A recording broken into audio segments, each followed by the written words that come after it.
I was that tempted to go, purely from a challenge point of view. I didn't know the game, I didn't know the players. It'd be like walking into a whole new challenge. I'd have to gain their respect, have to learn the game from the basics, and then really challenge myself. Because for the average punter out there who's out there working down a mine, 40 grand a year, it's hard for them not to believe it's not about the money. Yeah, but me and you weren't brought up with money, so we're not motivated by money. If I was motivated by money, I would have left Newcastle years ago. I play because I love playing the game, and maybe that's why I wanted to change, because I thought I might have been taking shortcuts. But when I thought about it, I knew that the challenge ahead to play for the Knights, to come back from this knee injury and try to get back to the player I was and win more premierships up here. How many times did you change your mind in the last couple of days? Every hour I reckon I changed, because I'd toss up the pros and cons of each, and every time I thought about it, one sounded better than the other. But I just needed some time alone, and obviously spoke to you a few times about it, spoke to the parents and the people I respect around me, and come up with the right decision, I think. What about Eddie Jones? What was he like as a man? Great fella. I had a few meetings with him, and then I spoke to him on the phone a few times. I think he really respects rugby league players at the highest level. He spoke about the passion and the intensity of State of Origin, and a sort of coach who probably draw comparisons to Wayne Bennett. That's what Wendell Sailor's told me about him. He sort of holds him in that regard. So it would have been great to work with him, but wasn't meant to be. With rugby league, you got everybody on your side. They want you at rugby league. It wasn't the case in rugby union. It was almost like a split. There was talk, certain factions in the ARU didn't want you there. Was that a factor as well? Well, I suppose the first time they come back that I was too old and injury prone, if anything, that was a motivation for me to go. I thought, righto, this is the slap I need. I'll go over and prove them wrong. But because you're one of those blokes, if I tell you to go left all the time, eventually you're going to go right.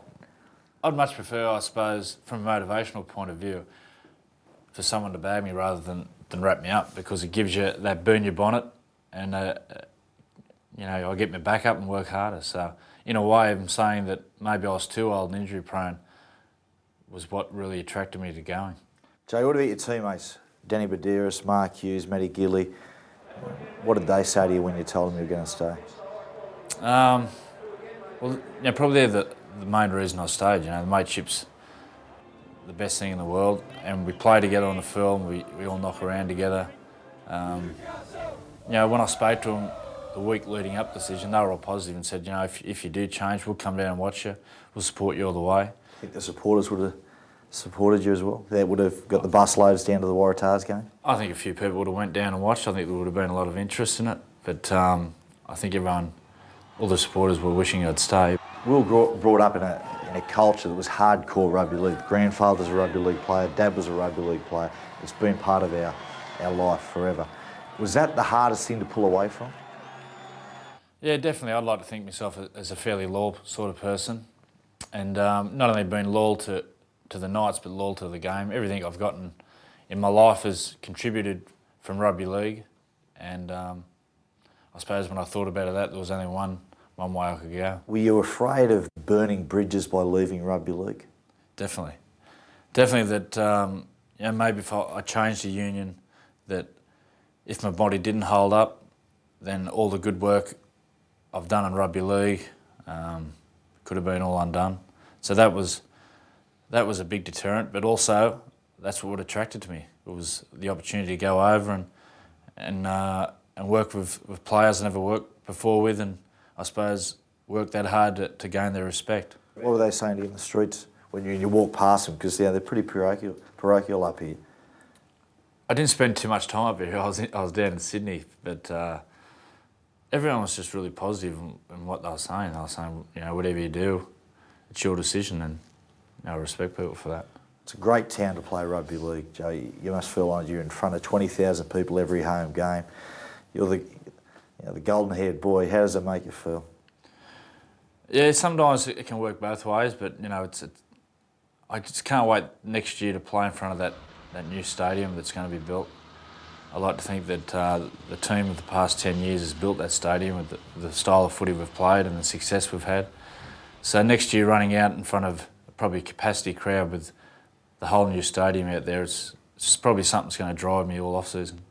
Right, they're the great things. Now, can't get away from it. There are negatives for the best player in the world living in a town that is fanatical about rugby league.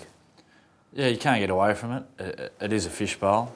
But actually, when I made the decision, I got a text off Phil Gould, and Gus said, if living in a fishbowl in Newcastle is the worst thing that can happen in your life, then you're going all right. So it's all about, I think, your attitude towards it. And it must you hurt just got to sometimes. It must hurt. I mean, I go there. I come with my two boys, Jack and Cooper, and they're in the house sometimes, and they're saying to me, "Dad, why are people pulling up at the front of Joey's house, yelling things out to him, abusing him, or throwing eggs at the house?" That must hurt you. It does, mate. I think it shows no respect for your property and probably for yourself. So whoever does, I wish they'd stop. Catch up with them. I'd like to. Yeah, it's spoke about Gus Gould before. He's been an important bloke, for the Newcastle town as well. I mean, he was so important in that ARL Super League time where a lot of us had to make the decision: do we leave? Do we leave Newcastle? Do we stay United? He was strong in that. It's interesting that he pops up again in this situation. Yeah, it's honestly the same predicament I was in. We were in the ARL Super League. We're not knowing what to do, knowing that one decision might hurt people, another decision might hurt the others. But at the end of the day, we made the decision for us, and it was the right decision, and I think it's the same here. But yeah, Gus has been a great help in my career along. We've had a few spats here and there, but if you look at the spats, he brought out the best of me. So he's a smart man. Mate, can you get back to what you were before? Can you go beyond the Andrew Johns of 2003? I think so. I'm going to drive myself that hard, and I'd like to think I can train smarter. And watching the game now, I can see opportunities. I think watching from the sideline, watching from up high in the grandstand where there's areas we can exploit teams. So, I'd like to think I can get back to where I was. What about the future? Rep football, is it over for you? No, definitely not. I was going to retire from rep footy, but I went up and watched the second Origin up there and was blown away. I've only seen a handful of Origin games live, and you don't understand how great a spectacle it is when you're playing.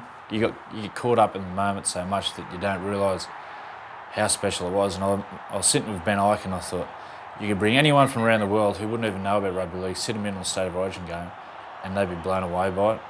So, did you think through that? Do you think, I can't walk away from this at that time? Yeah, I thought, there's no way in the world I could not play this game again. So, all goes well, I'll give myself one more shot at it next year. Joey, what do you think you'd do if you weren't a rugby league player? I don't know. As I said before, everything I've got in my life has come from rugby league, so we're brought up with it. Because I remember the old man, he'd come back sometimes and he'd throw the work gear down from a day in the coal mine. He said, "This is what you don't want to do." We wanted to be coal miners, Be like the old man. And he said, "This is not the life for you." And he used to push us. I don't know. There was never a time in my teens when I'd say, all I want to do is be a professional footballer. It sort of just happened. It was just, we brought up with it, and it's just had that drive to be good at something, and luckily rugby league was, I put all my positive drive into rugby league. I'm a fanatical sports lover. I watch all sport, and I watch Super 12, I watch rugby union. I've watched Steve Larkham very closely the last couple of games he's played in. I love watching Carlos Spencer, but I watch Johnny Wilkinson, the way he's changed the game.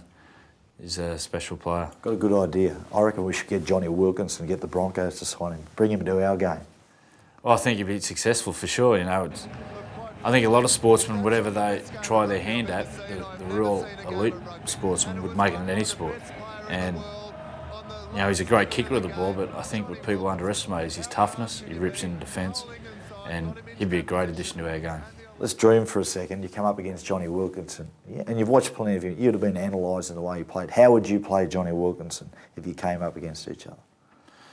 Well, the first thing I'd do, the first touch of the ball, you just charge straight at him to let him know that you're not intimidated by his aura, and then you take him on his own game, take him on with your skills, and just pretty much take him on. I reckon you do it pretty well.